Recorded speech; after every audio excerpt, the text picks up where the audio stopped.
சென்னை பெரம்பூர் பள்ளியில் அஞ்சலிக்காக வைக்கப்பட்டுள்ள பகுஜன் சமாஜ் கட்சியின் மாநில தலைவர் ஆம்ஸ்டாங் உடலுக்கு பொதுமக்கள் மற்றும் தொண்டர்கள் அஞ்சலி செலுத்தி வருகின்றனர். இதுகுறித்த கூடுதல் தகவல்களை செய்தியாளர் கீதன் வழங்க கேட்கலாம். விவரம் சொல்லுங்க கீதன்.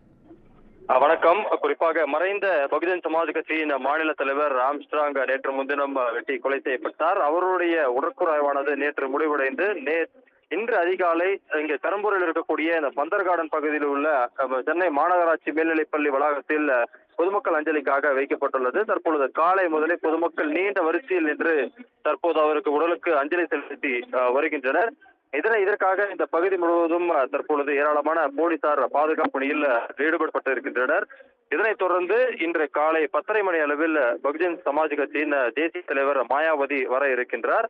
அதே போல அக்கட்சியினுடைய தேசிய ஒருங்கிணைப்பாளரும் அதே போல மாயாவதி அவர்கள் அரசியல் வாரிசாக அறிவிக்கப்பட்டுள்ள ஆகாஷ் ஆனந்த் அவர்களும் வர இருக்கின்றார்கள். அவர்கள் இருவரும் அஞ்சலி செலுத்துகின்றனர். அதே போல பல்வேறு அரசியல் கட்சிகளை சார்ந்த தலைவர்களும் மறைந்த ஆம்ஸ்ட்ராங் அவருடைய உடலுக்கு அஞ்சலி செலுத்த இருக்கின்றனர். தற்போது உடல் வைக்கப்பட்டிருக்கின்றது.